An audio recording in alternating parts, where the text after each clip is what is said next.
C'est quand on dit j'ai tout l'air de quelqu'un qui gagne quelque chose. Non. J'ai-tu l'air de quelqu'un? J'ai-tu l'air Quelqu'un. de quelqu'un qui a Qui a déjà déjà gagné gagné quelque quelque chose? chose.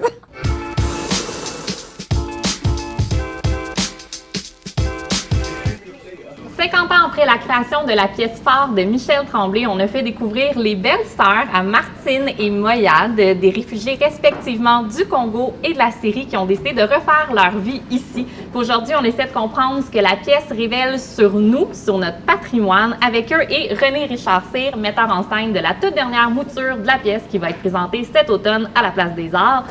On commence avec vous. Avez-vous aimé ça?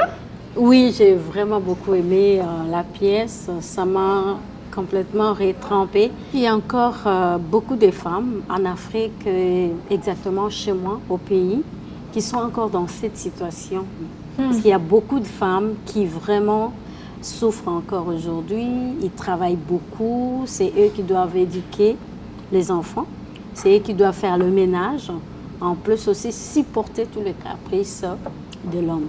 Donc je me dis, je regardais cette pièce-là, ça m'a vraiment plongée dans des situations que j'ai vécues, des situations de la pauvreté de la femme et qui restent d'actualité pour moi. Ça me fait réfléchir et ça me fait rire en même temps. Comment ça s'appelle ironiquement parlant, parce que je trouvais que ça résonne tellement fort d'où je viens. J'étais choquée par la société, comment on dit, on bon changer, mais les êtres humains, on est toujours la même. C'est ça qu'est-ce qui est incroyable avec l'histoire de l'humanité. Donc, ça m'a interpellé aussi. J'ai trouvé ça drôle parce que c'est une histoire des commérages. Des femmes qui se rencontrent pour de collage de timbres. Mais c'était dernièrement, il y a quelque chose comme...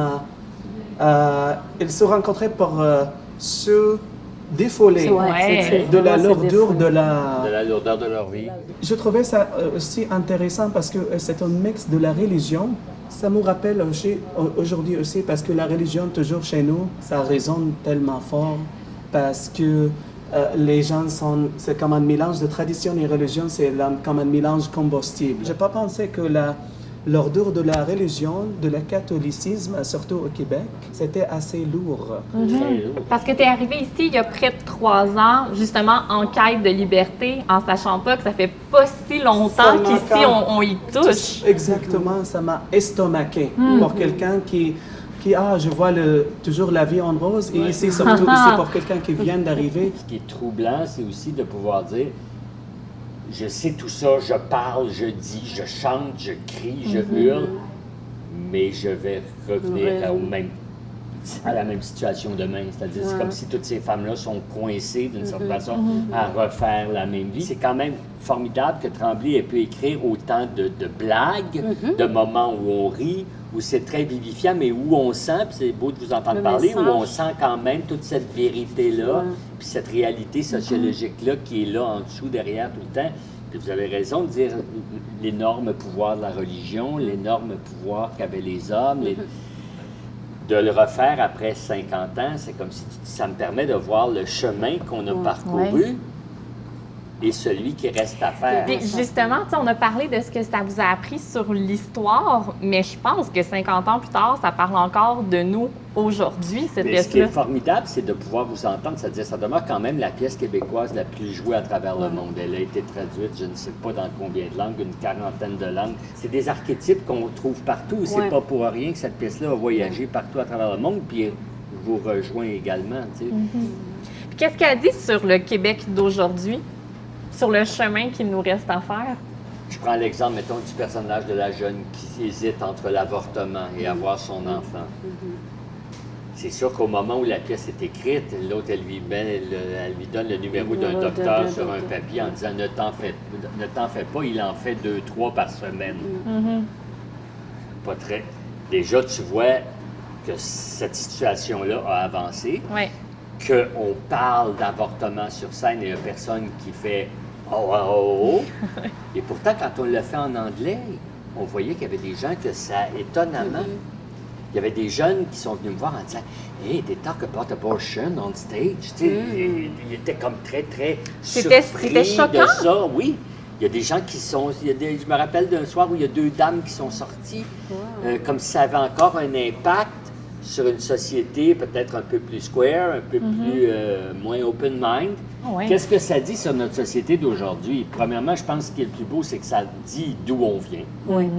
Pas juste les nouveaux arrivants, mais même les jeunes ne savent pas nécessairement ce poids qu'avait la religion, qui emprisonnait les femmes dans des hommes aussi, mais les femmes surtout dans des carcans.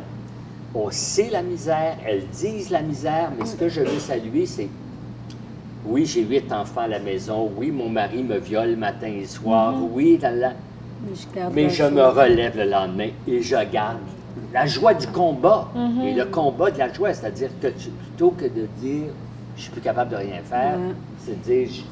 Mais ce qui est formidable, c'est de penser qu'un petit garçon de 23 ans a écrit cette histoire-là en écoutant. Incroyable. Ses tantes. Il avait 23 ans. Il a écrit ça comme ça parce qu'il vivait entouré de sa mère, sa grand-mère, ses tantes, ses cousines. Il entendait tout ça. Et lui, en tant qu'homosexuel aussi, devait sûrement sentir cette même pression sociale sur lui, avait le goût de prendre ces femmes-là et de porter cette parole-là. C'est la pièce en joie là, au Québec. C'est peut-être la plus reconnue. Ouais, ça, est-ce que ça a créé une distance? Il y avait beaucoup de mots sûrement que vous ne... Oh my God. Je vais comment... Oui? Les coupures dans les lettres. Oui. Le débit de parler. Oui, c'est comme pantoute, pas du tout. Mais tu sais, quand on est allé le jouer à Paris, on ne change pas un mot. Pour vrai? On ne change pas un mot.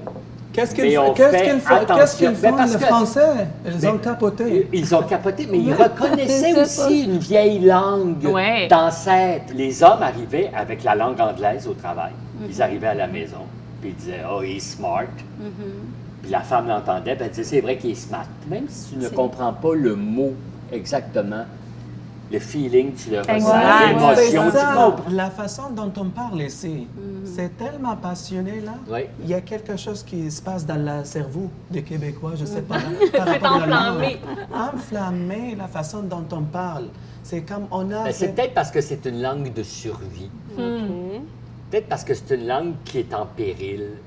Une langue cette langue-là est comme une arme. Par rapport aux jurons, tu sais, à tous les sacres et les blasphèmes qu'il y a. Partout à travers le monde, c'est scatologique ou c'est sexuel. Mais ici, nos jurons, ils sont religieux. Preuve que c'est de ça qu'il fallait s'affranchir. Et pourtant, c'est de là qu'on vient. La plus belle affaire, il y avait 3, 4 jeunes filles, à un moment donné, ils avaient 16 ans.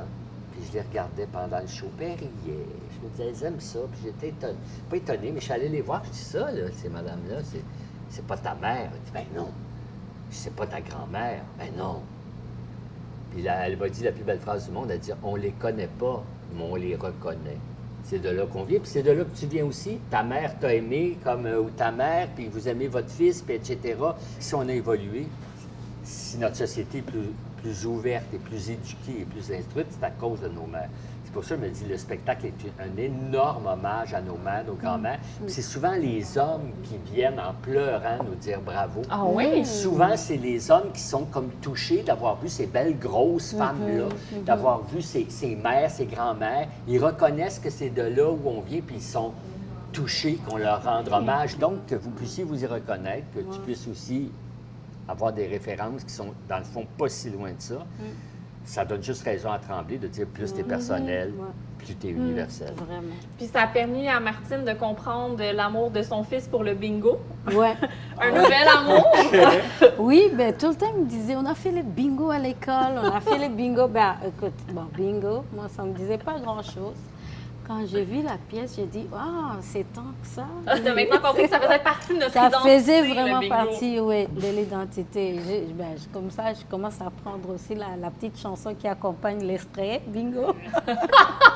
C'est quand on dit, j'ai tout l'air de quelqu'un qui gagne quelque chose. Non. J'ai-tu l'air de quelqu'un? J'ai-tu l'air de quelqu'un qui a déjà gagné quelque chose? Ça, c'est ça. Non, c'est au moment où il joue bingo. Malgré ça, c'est formidable parce que tu vois que moi, j'ai dit, chaque femme a comme sort une situation de la société. Oui. Exprime une situation de la société, mais à un moment, la joie de jouer ensemble est revenue. Oui. Oh, ça, c'était vraiment formidable. Et moi, je me dis quand même, malgré tout ce que cette pièce-là peint, je me dis qu'il y a longtemps quand même, les gens étaient solidaires. Ah. Les gens s'est rapprochés. Mais là, maintenant, c'est plus vraiment le cas parce que je passe beaucoup de temps avec des personnes âgées. Et moi, j'habite dans l'Est et mon quartier, il y en a beaucoup. Je me fais beaucoup d'amis d'un certain âge. Tu vois la solitude. C'est vrai. Ça ressort maintenant, mais je me dis que Exactement. j'ai l'impression qu'ils ont été dans un environnement un peu plus proche, Communautaire. oui, communautaire, mais maintenant, les gens vraiment sont calmes. C'est que, exactement, Mais c'est ça, ça- qu'est-ce qui... C'était aussi d'avoir 3, 4, 5, 6, 7, 8 enfants. Ouais. De ne pas avoir les sous pour pouvoir avoir ton propre logement. Donc, je prends l'exemple de Tremblay qui vivait 2 familles. Sa tante était là aussi avec les cousins dans la même maison. Ouais. Une des richesses de l'œuvre de Tremblay, c'est d'avoir donné la parole à des gens qui ne l'avaient pas Ok, ouais. habituellement. Parce que la culture parlait de la bourgeoisie ou sinon des paysans, mais l'ouvrier, le prolétaire. Exactement. Ça, ils étaient peu représentés et quand ils étaient représentés, la langue ne suivait pas. C'est ça aussi la force de Tremblay, c'est d'avoir amené une véracité au niveau de la langue. Quand on parle d'actualité par rapport au Belles-Sœurs, je pense qu'on parle d'éternité. Oui. On aurait pu en parler pendant des heures, mais je vois pas comment finir plus beau que quand on parle de cette pièce, on parle d'éternité. Pour son 50e anniversaire, la pièce Les Belles-Sœurs, version musicale, va être présentée au Théâtre Maisonneuve du 17 au 27 octobre. Et pour découvrir ou redécouvrir cette pièce éternelle avec la musique de Daniel Bélanger, je vous invite à vous procurer des billets sur le site de la Place des Arts. Puis après, ça part en tournée. Oui, il reste encore Québec, puis Gatineau, puis Sherbrooke, peut-être j'en oublie, mais je pense que c'est ça, sinon bellesœurs.ca. Voilà, merci beaucoup à Martine Merci et Moya. beaucoup. Merci. Merci beaucoup. Ça me Vous fait êtes aussi plaisir. pertinent qu'attachant. Merci beaucoup. Merci. De rien.